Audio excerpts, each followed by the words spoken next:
Ooh, those Effin C-Words. Change and confidence, child. 2 words that are so scary they may as well be curse words. Let's talk about it. On this podcast, we'll share our stories about hardship and starting over, making professional pivots, ending relationships and friendships, and having the confidence to navigate change. I'm Marcia Cork, the change coach, and this is Ooh, those Effin C-Words. Sports Illustrated Fan Nation called him one of the most impactful players in the ACC in 2022. He's ranked second in the country in both total tackles and solo tackles. He's earned a first-team all-conference selection, been named to the Sporting News All-American Second Team, the unquestioned leader of the Tar Heels defense. He has more accolades than I can name or understand, and even with all of that, I get the most joy out of watching his post-game interviews. He gives a good interview, and that's why I'm so excited to have him on the show today. He is UNC Tar Heels Inside Linebacker Cedric Gray, and he's my not-so-little cousin. Cedric has towered over me probably since he was about 14. So welcome to the show, Ced. Thank you. Thank you for having me. Yeah, thank you for being here. And alongside him today is his NIL agent, Sumner, who has a story that actually embodies the conversations we have on this show. A life dedicated to basketball, and then a turning point, a life event that kind of changes everything. Welcome to the show, Pet. Thank you for joining us. Thank you for having me. I appreciate it. Absolutely. And thank you for being willing to share your story. Of course. So when it comes to sports, I feel like we really only know, the highs, the highlights, the stats, the projections, all those types of things. You guys do interviews all the time, but this is going to be a bit of a different angle. I know you've been prepped. The show is about navigating change, but it's also about, the grief and the fear and uncertainty that come with that change. And we're going to apply that change today to the decisions you make along your career to go pro, right? So I want to talk about the game changer later. That is the NIL, protecting an athlete's brand, optimizing social media, all the things, but not so technical because your girl is not really into football that much. You can't say that instead. You can't tell something about football. All right, so let's get started. I'm going to jump into the early years. I want to have both of you share your earliest memory of being introduced to sports and share the point when it turned from recreation to knowing that this is something you want to do long term. Go ahead, Seth. You're the superstar, buddy. Yeah. I've been playing, sports, basketball, football, since I was little. As little as I can remember, probably 4 or 5 years old. Okay. So that was kind of something that was embodied into me very, very early. And I enjoyed it and I loved it and became pretty good at it. And I think probably when I got like my freshman year of high school, it was always kind of a dream of mine, obviously get to this level. But I think my freshman year of high school was really kind of like the point where I really started to believe I could do this at this level and even further on to the next level. Not until high school? Really? Yeah. Like I said, it was always a dream, but I don't think it really kind of became this dream can really become true until then. Okay. So I asked that question because sports is big around here, AAU, all of the different leagues. I don't even know all of the acronyms, but there are so many. I know at that age, 4 and 5, like you said, they get you into, recreational sports and things like that. But it seems like pretty early on, you start finding these different community and regional based teams, and children are set on that path to pro sports pretty early on. I didn't realize for you it wasn't until high school. That's crazy. Yeah. What about you, Pat? My earliest memory is with my dad in the driveway, just shooting. That's all we used to do is just shoot. I had the same dreams as said. They just didn't work out like said. My dream was always the NBA. And then when I hit high school, I realized I probably had to lower my expectations. I went to a private school, had a couple offers, and then went to go play college basketball in Maine. Could have gone overseas to a team in Germany, but turned that down because I felt God was calling me to do something a little different. So came back home and, just tried to impact the world in a different way. But sports was always, I mean, my dad and I used to get up at 5 a.m. every morning and shoot 1,000 jump shots and run suicides. And so, I mean, it was always a dream. But I never was as good as Cedric was at football, as I am at basketball. Like, it was, I don't think Cedric can beat me one-on-one. His basketball coach told me he could yesterday, but I don't believe that. I had a conversation with his basketball coach. No way will I ever accept that. But it was something that was very important to me growing up, and to my dad. We can make this happen, dude, if you want. Listen, anytime, bro. When we go to your high school in a couple of weeks, we can have it right there. I'm ready to go. I would love to see that. I haven't seen you play basketball, Sid, in forever. Yeah, because we always thought it was. We all thought it was going to be basketball for you for a while. Yeah. His coach did tell a story that he was a great defender and he plays very hard. He said they were playing Independence High School and this guy was killing them. And they put Cedric in and Cedric said, "I got him. Everybody else just stop. I'm going to guard him." And apparently he shut him down. Yeah. And which is why you won't beat me. You won't be able to score. All right, Sid. Okay, that's fine. I love it. I love the trash talk. All right, so you said your dad has you out, Pat, doing suicides, all of this early on. So was it a dream for him at the time? Was it something that he could see you doing professionally? My dad can still see me doing it professionally. My dad is he would fly to Maine. Out of 104 games I played in college, my dad came to like 97 of them or something like that. He would fly from North Carolina to Maine and fly back in one night. He was really supportive, tough supportive. If I played bad, he would let me know, and there'd be a text message on my phone. He was extremely tough on me, but I think it made me a little bit emotionally tough, mentally tough. Yeah. But he was definitely supportive, always there for. My mom was the same way. My mom stayed in Maine the first year I was in college, so she didn't miss a game. She bought an apartment up there for a year. Oh, wow. Yeah. Yeah. And see, those are the types of stories that I hear. And all these decisions are made very early on. Like I was saying, Surprise said that dream didn't set in for you until high school because they're already having those types of conversations and making those types of life and lifestyle changes in order to pursue that very early on. It goes into the decisions that like I said, choosing high school, knowing how choosing that high school sets you up for college and collegiate sports. So those types of decisions. What was that decision like? Choosing high school then, if this is the point where you want to set your sights on a pro career? I mean, for me personally, it really wasn't, about choosing a high school. I think the way my mom kind of approached it, Miss Esther, she's not really kind of the type to, I guess, kind of like chase these kind of things or kind of do all this extra stuff. I think she kind of believed in the original route. I got approached, like even when I got to high school, I got approached by like other high schools to come there and to play and all that. And she was just kind of like, you're going to stay here. You're going to do your thing here. You have plenty of the ability to do that. And you can kind of make your name for yourself that way. So that's how it kind of was for me in high school.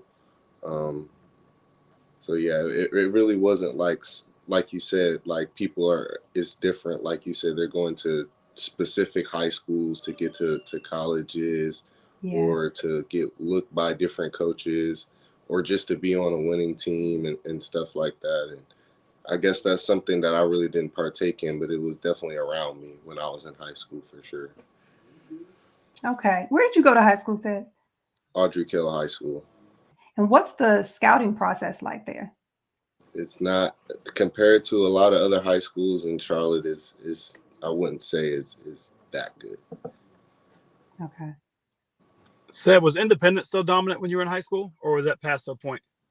No, they weren't still dominant. It was like Mallet Creek and Vance and Myers Park were like the dominant schools when I was there. when I was in high school. And so for the people who are being strategic, those are the schools they set their sights on. Yeah. So what was your earliest disappointment? And this is for both of you. Earliest disappointments when it comes to the sports, once you've set your sights on a long-term career, and how did you rebound? Go ahead, buddy. I want to say, like, for me personally, like, I've kind of said this before, like, I felt like I was a little bit underrated coming out of high school. I felt like I didn't get, as many looks as some of my peers coming up in my class and different things like that. UNC was my only Power 5 big time school to even offer me a scholarship. And I guess that was something that I kind of, struggled with in high school, going on visits, having conversations with these coaches, and seeing peers get these offers, but not myself, was definitely something that was, a little bit challenging. But I use it, as motivation and kept it as a chip on my shoulder. And I think, something that I wear prideful, even to this day. Yeah. And how did that shape your drive, your enthusiasm, your passion for the sports? Just made you go harder? Yeah, it definitely made me go harder. Like I said, I always thought I was, just as good as better as some of those people who were kind of getting those looks in my class. So it just made me, go harder so I can prove that. And does that have anything to do with where you went to high school? I don't really, I'm not really sure. You could say that or you couldn't. I mean, you can say a high school, might get you extra looks, but in my opinion, I was getting looked by these people, so I think it was just kind of up to them, whether they thought I was talented enough or not. That. Okay. Tell me about the scouting process, like from start to finish, what that's like. The point where people start looking at you, the point where you start looking at colleges, colleges looking at you, making your decision. Can you talk about that? Yeah. Okay. So I guess this is how I guess the scouting process kind of works. So usually in high school, some like the most basic types of scoutings is usually most colleges make their rounds through high schools and kind of visit with the head coach of that high school. And usually the coach is kind of like what you got, who you got that you think is talented enough to play here, and coaches usually um, give off recommendations. That's probably like the most basic start um, of recruiting and scouting. Another way is, like you said, connections, and I think this is where this kind of going to specific high schools kind of come into play at, because some coaches may have a lot more connections and contacts with coaches and trust with coaches than other schools. And so that's a kind of another way. Um, Also, there's different camps you can go to. Okay. There's camps that are sponsored by like Under Armour or Nike, Adidas. These all types of like type camps, and they give out rankings, and you do all types of certain camps. That's how people get looked at. Also, um, and I'll probably say lastly, these colleges also host camps of their own for prospects and recruits Okay. to come through. So I think Did between you the do all that?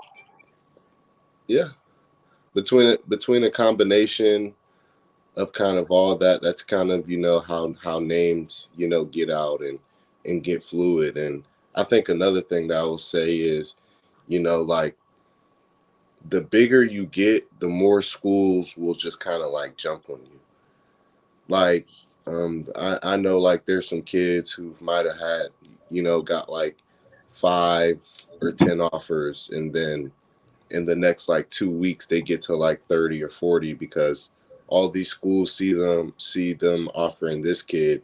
So they're like, oh, he has to be this talented. He's climbing up in the ranking, so we're gonna offer him too. We don't want to miss out on him. So it's a lot going on. It's definitely a very huge thing, and it definitely has its highs and lows, and definitely has a business aspect of it too. Yeah. And this is all out of pocket, attending all of the camps, making the right connections. So some camps are like invite only. Some camps might be out of pocket. I mean, it all just kind of depends. Obviously, like the invite only ones are, probably the more serious ones, ones that are more taken seriously than one that they're, just kind of making money, off of you. So yeah, there's all different types of sorts of ways and different things that you can do to get recruited. And invite only means they're watching you already. Yeah. And at what age does that start? I mean, usually it'll start in like right when you get to high school. But I mean, I remember like growing up, I played this thing in middle school called FBU, which is stands for like football university. But it was basically this kind of league, kind of referring to what you were talking about, kind of like these regional based little league teams. So it was basically kind of like an all-star team after like our little league or Pop Warner season, whatever you want to call it, that like represented North Carolina, and we played teams in Georgia and Florida and all different types of stuff like that, and they host camps and different stuff like that as well. I mean, there's kids being ranked in middle school, on a national level. So yeah, it definitely can start very, very early as middle school. Is it the same for basketball, Pet? Oh yeah. Yeah. There are kids that change middle schools to get to a better program. There's like a number one class of 2030 basketball player right now, probably. There is. And we're in 2023. Yep. Wow. There's a kid going on Twitter right now. He's in 6th grade. He's a little point guard. He's getting blown up right now. And they're literally saying, like you said, class of 2029, 2030. I'm like, yeah, it could be who knows what's going to happen. He's in 6th grade. Right. So what do you think? Now, I'm glad you mentioned that, social media, because when we have more of a conversation about NIL, I think those two things go hand in hand. And I don't know if they support each other, if there's any competition, if social media is, I don't know, kind of taboo because they get so much recognition early on from social media. How has that impacted the sport or the recruiting process or the scouting process? Have you made any observations there? I mean, they definitely go hand in hand. I mean, I think it's made the recruiting process kind of, I guess, easier, especially from a coaching perspective. I mean, and even for a player perspective, I mean, it's a lot more easier, to get noticed now than it was maybe 10, 15, 20 years ago. Right. With the internet, I mean, everybody's got video. Every game is filmed. People are making highlight videos, all types of stuff. So I think they definitely go hand in hand and made the process easier on both sides. Okay. So that access only, that invitation only type of camp now puts social media allows them to put their name in front of some of these programs that exist, because otherwise the only way you would know about them is if organizers of the camp have relationships with the coaches at the different institutions, I'm assuming. Right. But now with social media, they're able to, put their name, their performance reels, all of that out there in front of the world. Right.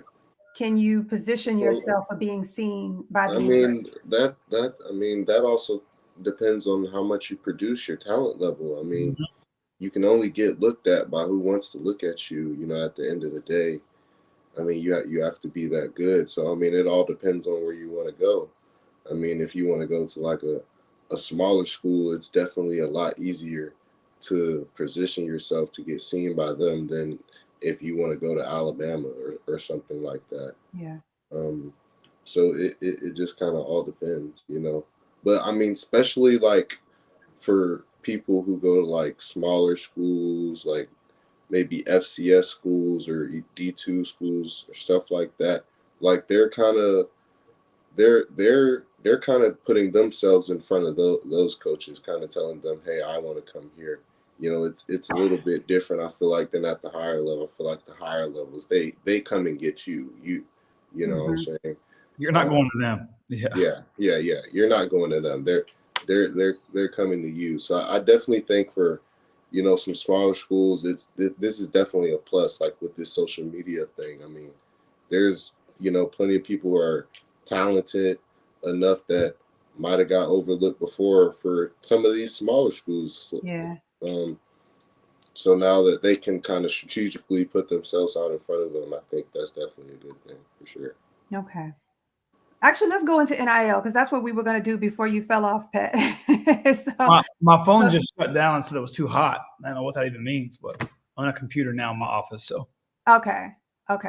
So give me some insight into the NIL process. And we have a couple of questions from some local student athletes here in the DMV area.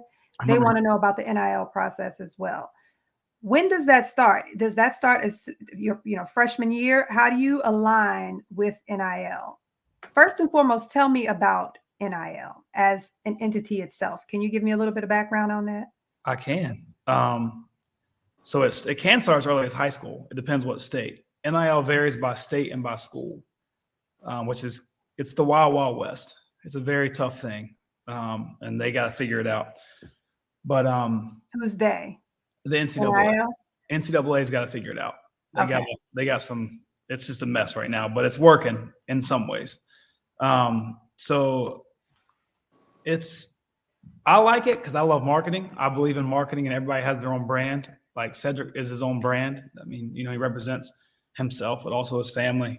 But it can start as early as high school. I mean, there are some guys who have NIL deals in high school. I know Bronny just got one. That's LeBron's son with Nike, I believe. And there's a kid going to Kentucky out of North Carolina. I can't remember his name right now, but he's got an NIL deal. So, I mean, you can get NIL deals as early as you want to get them. And I would say for me, if a guy like you coming to UNC, it starts as soon as you set foot on campus. So, you know, like, especially if you're a high enough talent, you know, if you're a big time recruit, your NIL is going to start as soon as you hit the campus that summer. Businesses are going to want to come after you. Alumni are going to give you some deals in exchange for some marketing. So it starts pretty early. I don't fully understand what it is as an entity itself. So it's name, image, and likeness is what it stands for. So right now, Cedric just got a deal with a thing called All Things Insurance. Okay. So they're going to pay Cedric, and he's going to do videos on social media. He's going to represent their brand on the radio and on TV, and he'll get compensated for that just using his name, image, and likeness. So they're allowed to use Cedric in their marketing to help their product and brand grow, and he can finally be compensated for that. And they reach out to Ced? They reach out to Cedric, and then he'll push them to me, and then I'll speak to him. I'm kind of like to be the middleman. That way Cedric can focus on lifting, playing football in school. Yeah. So is it similar to, you know, so you have Sumner Sports. Is it similar to that type of representation? It is. So yeah, Sumner Sports is my NIL brand. Okay. So the Sumner Group is my family's marketing company. It's the exact same thing, but instead of doing marketing for a business, I'm doing it for Cedric. I'm going out and finding Cedric some good deals is my goal. Okay. And how does the athlete find the agency? I think Miss Esther contacted me, right, Ced? Your mom contacted me, correct? Yeah, she did. I did an interview with I think the Gaston Gazette. I think that's how she found it. And it was online, and she reached out to me, and I'm actually a Carolina football fan. So when she called, I was pumped. And they came to the office here and we met, and it went really well. He was my second UNC football player. I had another one named Emery Simmons. He is now at Indiana, but Yeah, Cedric is probably my third client, the longest one. Okay. And so is that something, I'm trying to connect the dots, follow the bouncing ball, because if you're saying this starts as early as high school, then high school students can optimize this and They can. start doing research, start aligning with agencies, organizations now. We can. Excuse But me. I mean, I think that there's also a lot that goes into that. I mean, like, not like every kid is just, getting these opportunities, even good ones. Right. I mean, especially at the high school level. I mean, if you're getting NIL deals at the high school level, that means you're top tier. Oh, You're top 10 in the country type of person. Top 10. Way up there.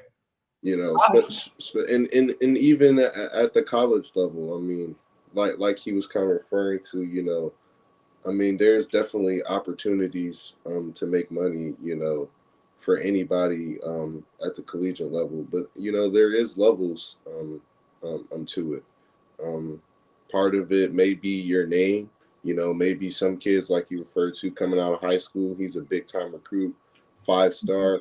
He might get those looks, right off the bat. Yeah. Maybe a guy like me, I was a smaller guy, 3-star, so maybe I had to kind of prove myself more before I kind of got different opportunities. So it's a lot that goes into it. I mean, they're not just out here giving deals just because you go to school, a college school, or you play sports at a school. I mean, it definitely comes with a name, and like you said before, social media. If you have a big following, like you might not even be that productive, but if you have a big following on social media and you're a good marketing tool, then that's something that maybe some companies might attach to.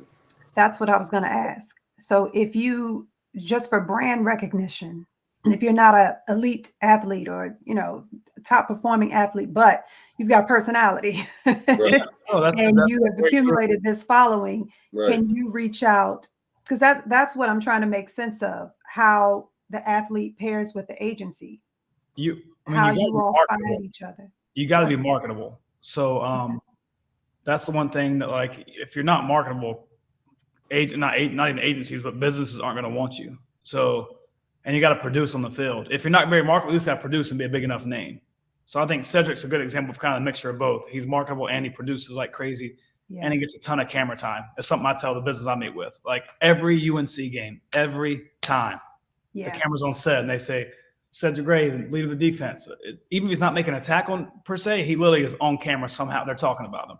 Yeah. And he's after every game interview. So I tell all the businesses I meet with, like, your guy's going to get camera time. He's not going to make any mistakes off the field. Like, he's marketable. But that kind of banking off what Seb was saying, like, even if you are a big time recruit, like in high school, in my opinion, Bronny James only got that deal because of his name. And I'm sure you agree with that. So, like, no way that as a kid from area in Charlotte, even if he's number top 15 in the country, getting a deal with Nike out of high school. I mean, it's just not going to happen. I mean, it's about who your name and who you know. Right. In my opinion, that's no disrespect to Bronny James. LeBron, if you watch this, that's no disrespect. Yeah, that's no, but it's true. Like they're like high school athletes aren't just getting NIL deals.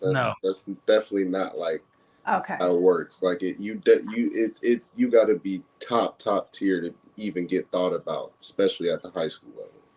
Even in college, I would say. I mean, it's been like, I think schools like Ohio State and schools that really want to put into their football program will give more deals out, but it's been a challenge. Right. I mean, it's really been a challenge for Pat, I think you definitely make a valid point. Like, kid, like, this is going into recruiting also. I mean, there's different things that schools can do to kind of give their players opportunities through collectives and alumni and stuff like that. So, like kind of Pet was saying, schools who are historically known good at football and alumni that are really bought into their football team.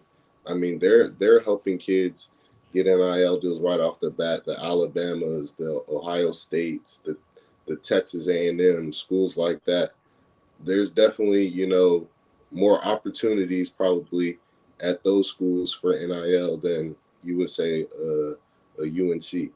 Yeah, because of that big name that they have at the football level.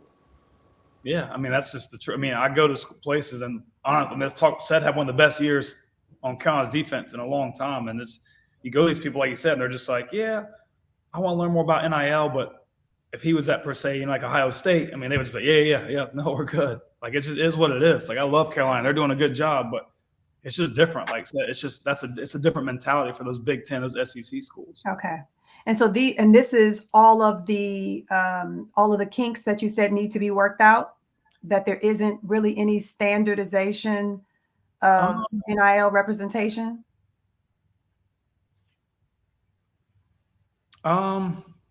Yeah, I mean, there are so many kinks, but that's definitely one of them. I mean, I think people need to be educated. So one of my goals this summer is to have a kind of like almost a learning type class. So I want to invite Cedric, my other guy, Puff, and a couple more UNC athletes to do a seminar and explain to businesses how NIL can not just help the athlete, it helps the school, it helps the community, it helps all the businesses around. I mean, if you give to these athletes, it helps. The school can't say that. Like, Matt can't get out there and say, guys, give to my athletes. Like, but I can. I'm not affiliated with UNC. So I want to get out there and let people know, like, hey, like if you can use an athlete to market your product or your brand, why wouldn't you? For one, I mean, if I had a product, I would want Cedric talking about my product if he believed in it. If I made it, because it is what it is. And can that be done outside of NIL? Because this is what I don't understand about NIL. Number one, that it is exclusive to NCAA. Mm-hmm. So what does that mean for students who don't have NIL representation and what they can still do with social media? Are there any limitations to what athletes can do to market themselves, to create and establish themselves as a brand if it isn't under the umbrella of NIL? I mean, yeah. That question makes sense? Yeah, no, they can. I think pro athletes can definitely do it. I mean, anybody that's not, and anybody can do NIL. I mean, name, image, and likeness. Right. Anybody can do it. It just, I mean, might not be called NIL. Like when Cedric goes to the NFL, Pepsi might come to him and say, hey, we'd like you to endorse our product. You know what I mean? Then he can do it because he's an athlete. Pro athlete can do whatever he wants. Okay. So, I think this is just kind of like a name that is kind of attached to college sports. I mean, especially because, was it 2 years ago? Yep. 3 years ago now that they finally allowed college athletes to benefit from their name, image, and likeness and get compensated. Right. And be represented by different companies. So it's not an agency, because that's what I'm thinking when I try to make sense of this and how people can optimize it, align, do more with social media to establish their brand, represent their brand. I'm thinking this is all under NIL as a governing body of sorts. No, the NCAA governs it, right? That's who governs the whole thing is the NCAA. Okay. And there's no agency, so SED technically doesn't even need me technically. Yeah, like I don't have to have an agent to benefit from NIL. Okay. Like different companies, like you kind of said to before, can reach out to me directly, and I can communicate with them, and they can try to work a deal with me. But me being on the smarter side, why not get an agent so I don't have to focus on those things? Somebody who's educated in that area of sort can help me and guide me through that process. Okay. And then NCAA allows me to have a marketing agent. I can't have a per se NFL agent right now because I'm still an athlete in college, but I am able to have a marketing agent through this new NIL uplift. So yeah, I'm not an NFL agent. Let's make that clear. I'm clearly a marketing guy. That's it. Not trying to get Seth in trouble. No. I got okay. And this is making more sense to me now. I was definitely looking at it wrong. In fact, let's take a couple of questions because this actually might unfold a little bit more in your responses to these questions. So we have two student athletes here in the DC metro area. The first, Idell Lanigan. Let's hear his question. Hello, my name is Idell Lanigan, and I attend Riverdale Baptist High School located in Upper Marlboro, Maryland. I'm a quarterback in class of 2023. I'm here with you today to ask you about the NIL process. Well, it took me half of the conversation, but I finally got it. So NIL isn't an agency at all. It's a permission, basically, a permission granted by the NCAA for their student athletes to align their name, their image, their likeness to brands and to products and services. So agency representation isn't really needed, but it does help athletes secure deals and, help protect the interests of the players. So next week, that's where we'll pick up this conversation. I've got two rising collegiate athletes who are ready to seize NIL opportunities. In part 2, Ced and Pet are going to answer their questions and then share the decisions they made when it was time to go pro. All right, MCs, till next week. Bye-bye.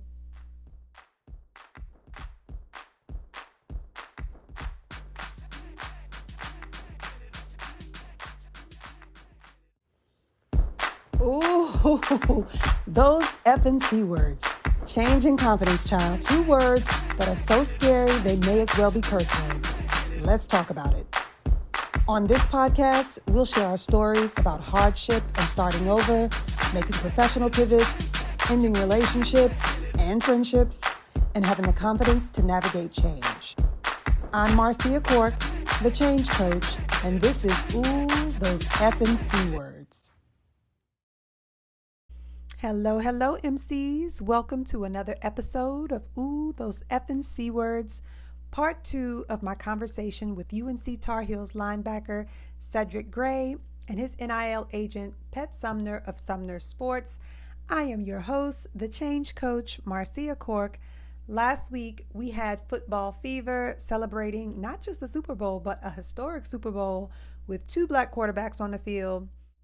As NFL football comes to a close, we can shift our attention back to collegiate football with National Signing Day still in view from our rearview mirrors. This is still a timely and relevant conversation.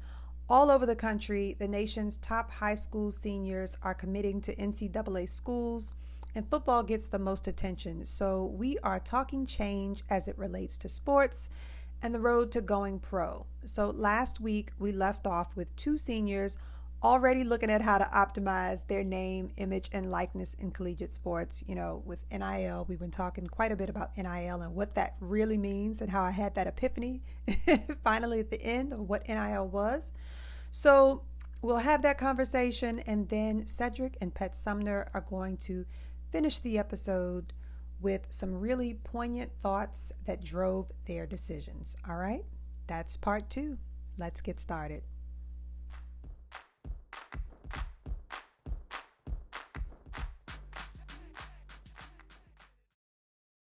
Yeah, like I don't have to have an agent to benefit from NIL. Okay. Like different companies, like you kind of said to before, can reach out to me directly, and I can communicate with them, and they can try to work a deal with me. But me being on the smarter side, why not get an agent so I don't have to focus on those things? Somebody who's educated in that area of sort can help me and guide me through that process. Okay. And then NCAA allows me to have a marketing agent. I can't have a per se NFL agent right now because I'm still an athlete in college, but I am able to have a marketing agent through this new NIL uplift. So yeah, I'm not an NFL agent. Let's make that clear. I'm clearly a marketing guy. That's it. Not trying to get Ced in trouble.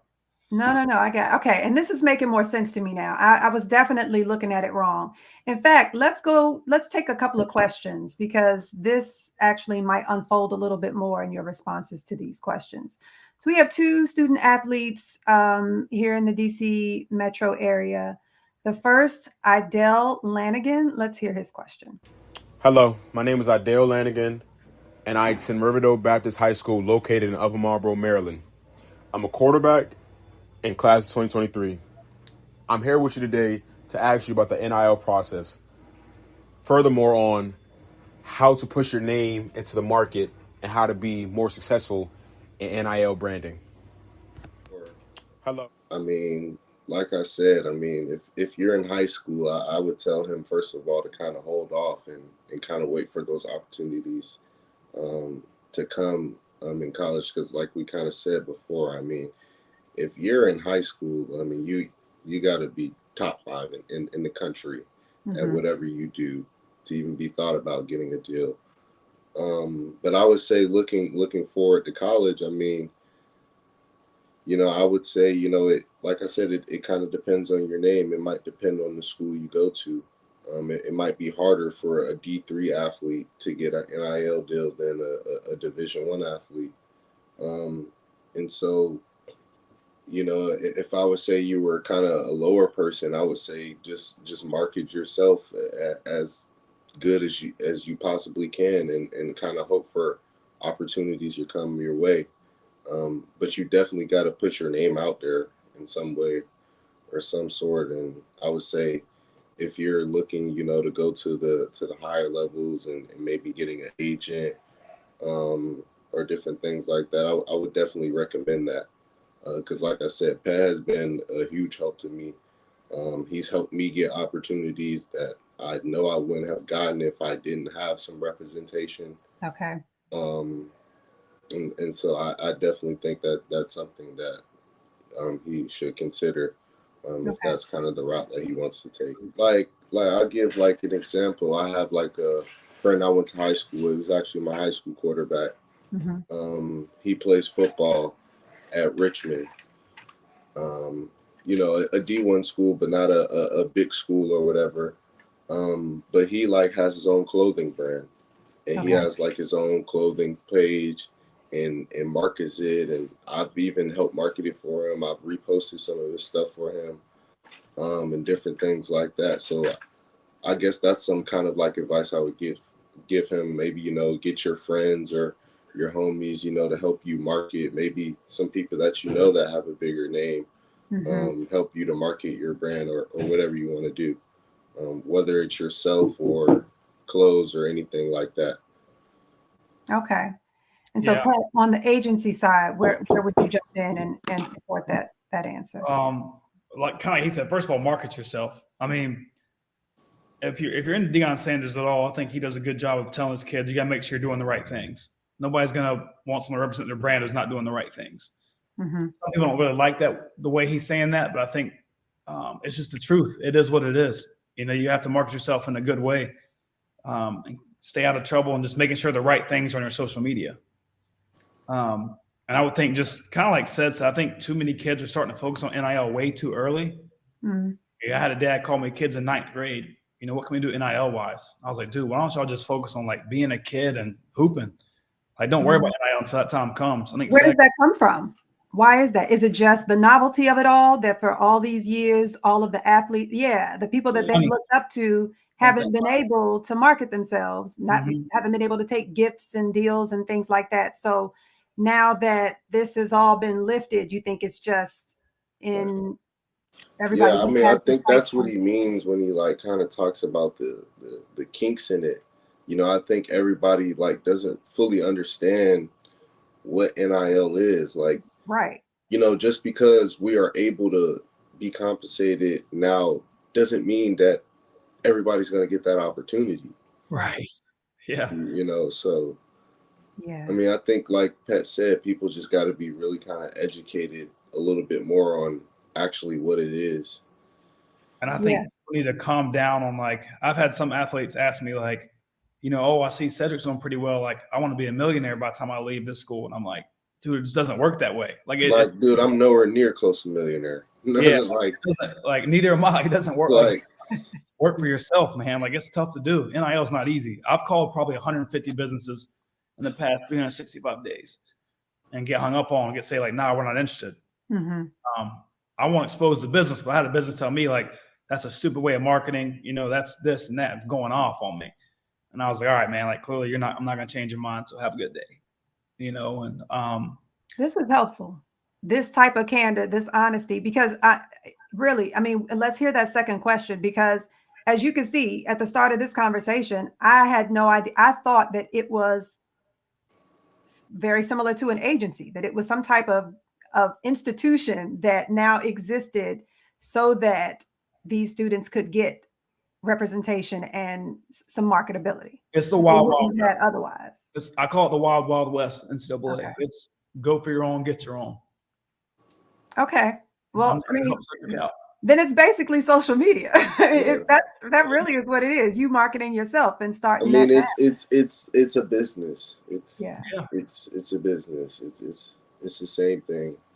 People aren't just going to give you opportunities. You have to earn them in some sort of way, whether they want it in this way or that way. You got to earn it. Okay. All right. And everybody aren't just getting these deals. No. Yeah, that's helpful, because I think that's the expectation, is that you make a choice to align with an NIL representative of sorts. And then once you have that relationship, you start making money because they start finding you deals. That was what I thought it was. Well, that's the goal. I mean, the goal is for me to help Cedric out find them deals, but it takes a little bit of time for businesses to trust you and know who Cedric is, and they got to believe in the school first and foremost. Yeah. So. All right, let's take this next question. This is from Miles Slade. Miles Slade, QB at St. John's College High School, committed to play at the United States Naval Academy. You can find me on Instagram at @MilesSlade_. My question is, given your limited time commitments as a student athlete, what are the kinds of NIL deals that you can realistically engage in? I mean, it all just kind of depends on your time and your scheduling. I mean, like I kind of said earlier, I kind of allow Pet, to kind of help me reach out to people and look at maybe contracts of people who might approach me or different stuff like that. Because like I said, that's, his field. That's where he's educated at. And so I know I need his help in that. To tie in, like, they're super busy. I mean, it's right. I don't want to say it's like frustrating, but it's just like, it's tough because I know he's busy.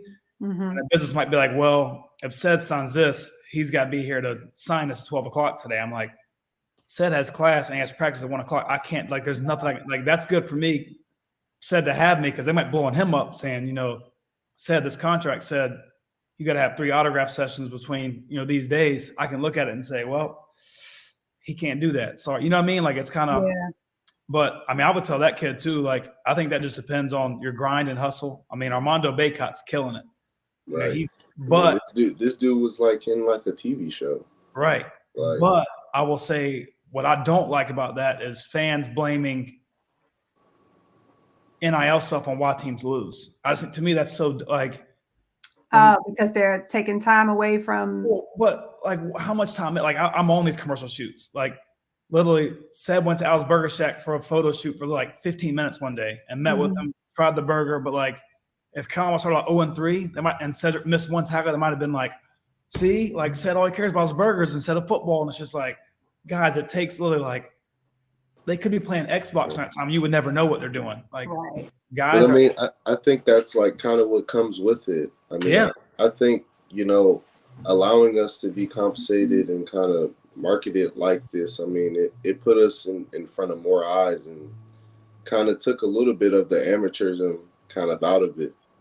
And it's they kind of look at it in a professionalism kind of way. Yeah.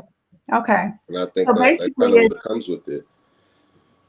So it's you being disciplined and structured enough to maintain or meet your commitments for practices, for studying, all of that, and then finding time outside of that to dedicate to these deals that you get for NIL.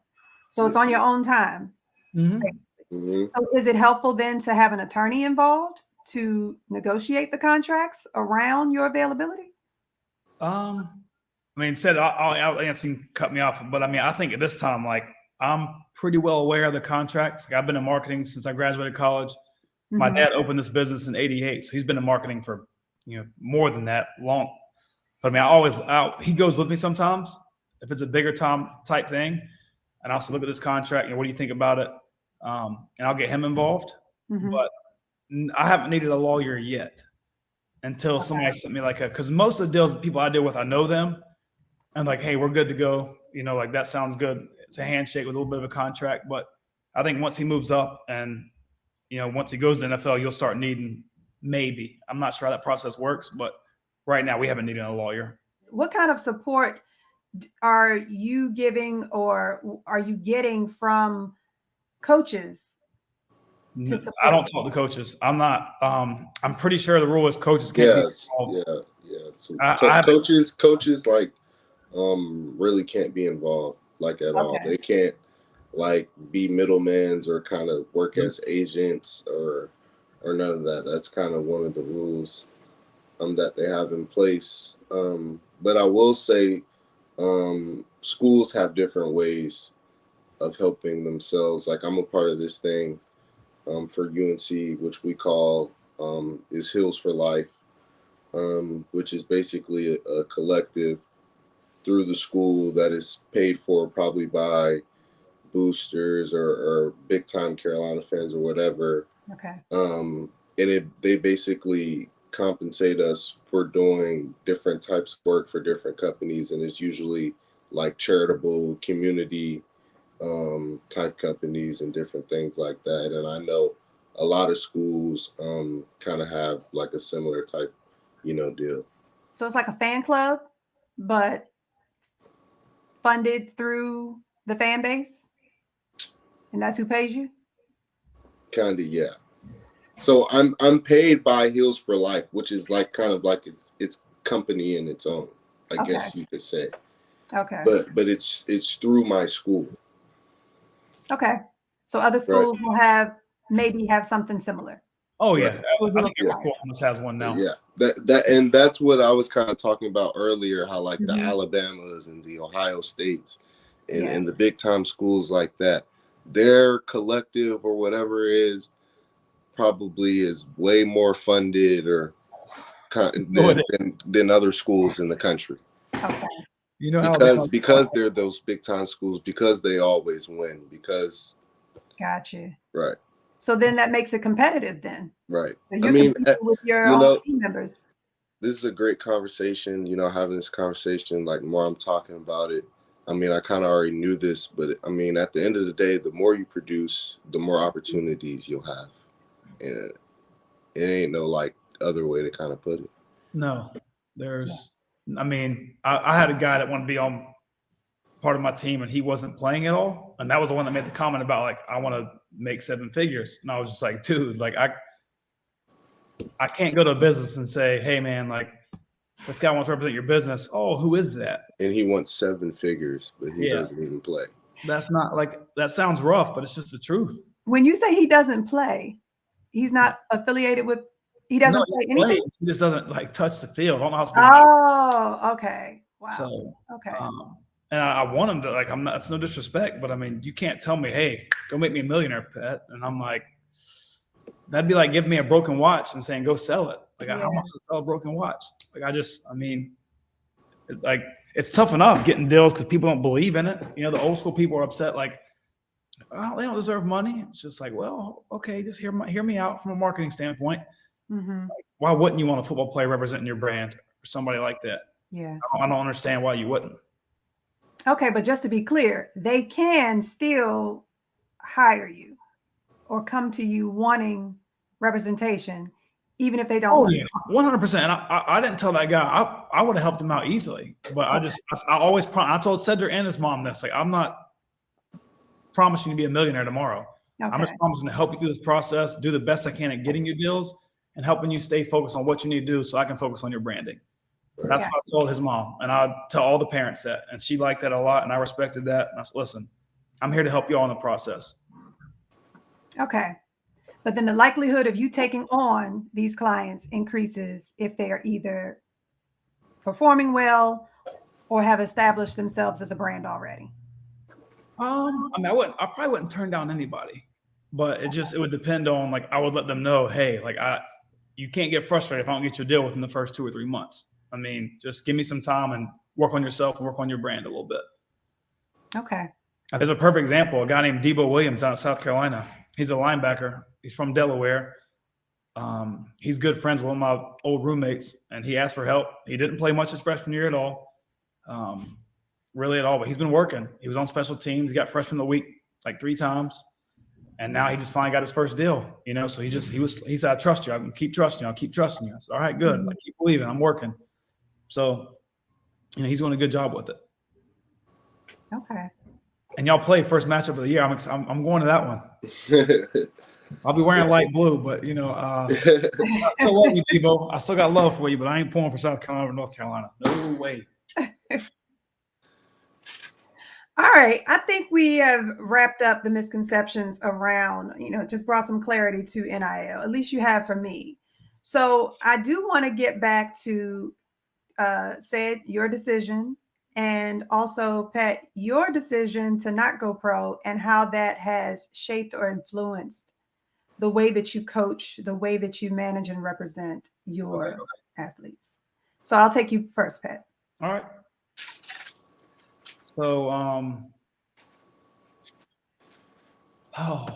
So when I was in college, I played college basketball in Maine, and they found out I'll shorten it a little bit. They found out that I had a tumor in my brain my sophomore year of college. I kept playing, but then I broke my finger that same year. They found another cyst in my bone there. I broke that finger a second time that summer, and then I broke my ankle. And I was just like, what's going on with my life? I remember being on my knees asking God, like, what are you doing to me? Like, all I want to do is just play basketball. And after that, I went to Germany, going to my junior year, tried out for a team, got an offer from a club in Germany. Told them I'd let them know when I got back to the States and took some time. And I told them I wanted to finish school, and my mom would kill me if I didn't finish school. And then I just didn't have the love for it like I used to. Like, going to Germany is different than being in, the NBA or NFL or whatever it may be. Mm-hmm. So I finished college basketball and came home, wanted to work for my family. And then they asked me to come coach at a middle school near me. And I didn't want to do it really initially, but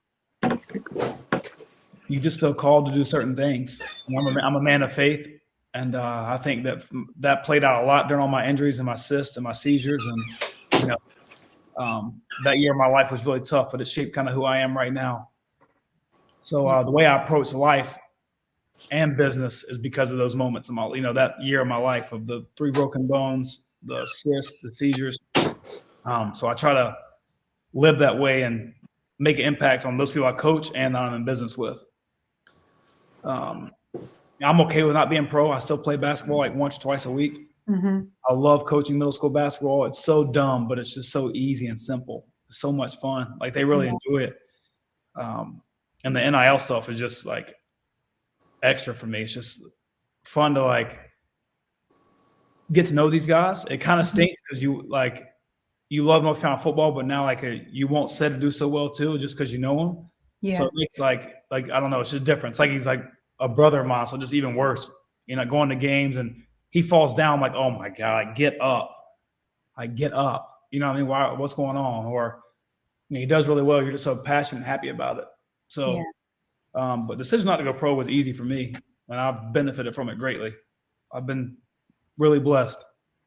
Okay. And so is that part of your mentoring? Is that part of the conversations that you have now with the kids you coach, with the people you represent, about what success looks like beyond whether you go pro or not? Oh, definitely the middle school kids. I tell the middle school kids, I don't even care if you don't go D1. You can go a good time and have D2 and D3. I was a 1,000-point scorer at my school. I got to meet Steve Clifford of the Charlotte Hornets, who went to my school. Mm-hmm. Got a chance to play overseas. Didn't take it, but there are a lot of different opportunities out there. You don't have to be pro to be successful at what you do. I'm at a middle school level. I'm enjoying myself coaching. And now I'm doing NIL stuff, which not a lot of people are doing. Yeah. And I got to meet people like Cedric, Puff, Debo, Holton Ahlers, a quarterback for East Carolina. Get to meet different people and just be a part of their journey. So that's why I'm enjoying it, just be a part of their journey. And we got something big set up coming in February for Cedric and some of the UNC guys. So, it's just everyone has a different road in life, Mm-hmm. I'm just trying to make the most of it that I can, because basketball wasn't my calling at the end of the day. the NBA wasn't my calling. That's fine. Okay. I'm enjoying what I'm doing now. So I love that. Mm-hmm. All right. So, Seb, what does success look like for you? What does it look like for me? I mean, to kind of answer your question, so I guess you asked, why do I want to go pro first? Is that what you were saying?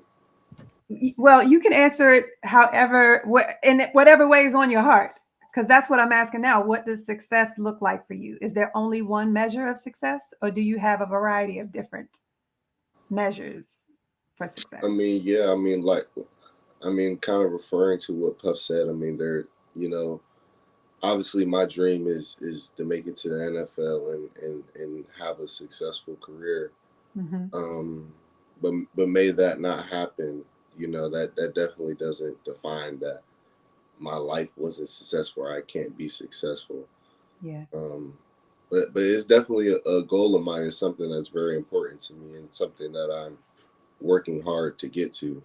Yeah. And it's something, the type of life that I want to live. But if that doesn't happen, then I mean, I'm kind of similar to Puff. I definitely kind of want to work in sports, want to work in kids, kind of give back, and maybe help people get to the level that I'm at now and even further. Sports is something that I'm definitely passionate about. And I even always had a dream, when I was done playing, like from the NFL, I would start like my own little league organization. Okay. And different things like that. So, making it to the NFL and becoming professional is definitely the goal for me. It's definitely something that I want to accomplish. But so may that not happen, I'll definitely be fine, and I'll definitely find other ways to be happy and successful in my life. Yeah. All right. So 2 more years of eligibility left, or 1 year? I got 2 more left, but I kind of plan on using one and kind of taking that jump. Dang, put the news out there already. Well, I mean, yeah, I mean, there were people asking if I were going to leave this year. Yeah. And I mean, I thought, first of all, I haven't graduated yet. I feel like I have, more developing to do as a player. I feel like I can get better as a player to prepare myself for the next level. Because, it's a business and it can be cutthroat now, and it only gets even worse at that level. Yeah. So I definitely want to be, as much as prepared as possible before I get there. So that's kind of the reason why I came back this year to do another year. Okay. And I have to ask because, I've been talking to you about insurance since you started high school. Are you maintaining insurance? Yes. Yes. Okay. And then, with all of the injuries that we hear about, I think football has a bad reputation in talking about injuries. I know people can get injured playing anything. I know they've made some, there's been some reform in how athletes are protected. So it isn't about football. It's really more about just protecting yourself. And I've always had these conversations with you about making sure you're protected just in case. It's what insurance is just in case. It sounds like you have an insurance endorsement. Did I hear that? We just signed the contract last week. Mm-hmm.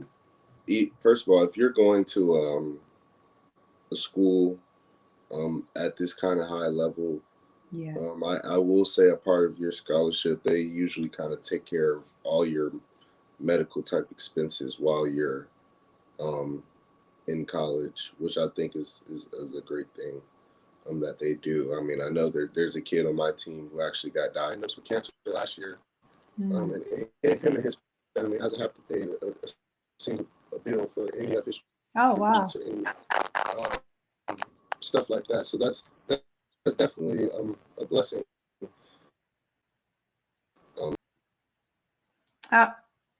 I thought we might have had a bad connection. His audio was getting pretty bad. Yep. Hopefully he can hop back in. Well, at this point, I'm actually just going to have you guys wrap up with any closing remarks suggestions, epiphanies, anything you want to share with the listeners? I mean, first off, I would say always keep working towards your dream and never give up, but sometimes God has a different path for you. You got to listen to that and follow that as well and just accept it. I mean, it's not, I love Inky Johnson. I don't know if you know who that is, but he's somebody that's just, you find him on YouTube. He played at Tennessee, lost all feeling and movement in his right arm, I think. And he couldn't go to the NFL anymore. And now he's a motivational speaker and telling his story and, just accepted his role. Sometimes I wanted to go to NBA, but didn't work out. Now I'm coaching middle school and getting to hang out with guys like Ced and Puff and Debo and Holton. Yeah. And just getting to know these guys and help them on their journey. And hopefully if it works out, when Ced makes the NFL, I'll be his marketing rep in the NFL. I don't want to be his agent. And if I'm not his marketing rep, that's fine. As long as I can just come to those games and watch him be successful. And that's, and I believe in him. I'm not his number one fan. I'm probably top 10 because I know he's got a lot of family. A lot of fans. So, but I'm definitely up there. But I would just say keep working and don't let NIL be your sole focus. Just focus on your game and your craft and your journey, and the deals will come. Yeah. So, all right, Pet, where can people find you? I'm most active on Facebook. I'm an old head, so I'm most active on Facebook, just Pet Sumner. And then I got an Instagram still. My Instagram handle, I think, is just Pet_Sumner. I think. Let me check because I had a social media fast for a while. It was consuming my life. And the stuff that goes on there, sometimes you're like, why is this on my feed? I've had to unfollow so many people. Yeah. I'm like, what are you putting on my feed? I'm a man of faith. I'm trying not to see anything like that. So I'm trying to, hit the unfollow button. But it's just Pet_Sumner. Okay. 22. That's my basketball number. Pet_Sumner 22. That's it. All right. And what about Sumner Sports? Can they follow you there? Yeah, they can. It's just Sumner_sports. All right. Ced, do you have any closing remarks, comments, suggestions, epiphanies, things that you want to share with Miles, with Idell, and any of the listeners? Yeah, definitely. To the high school students you had, definitely tell them kind of be patient, trust the process, but definitely put yourself out there, and kind of hope for the best. But other than that, thanks for having me. Looking forward to a good year next year. Yeah. And where can people follow you, Ced? People can follow me on Instagram at 33.ced, CED. And where can they get that merch?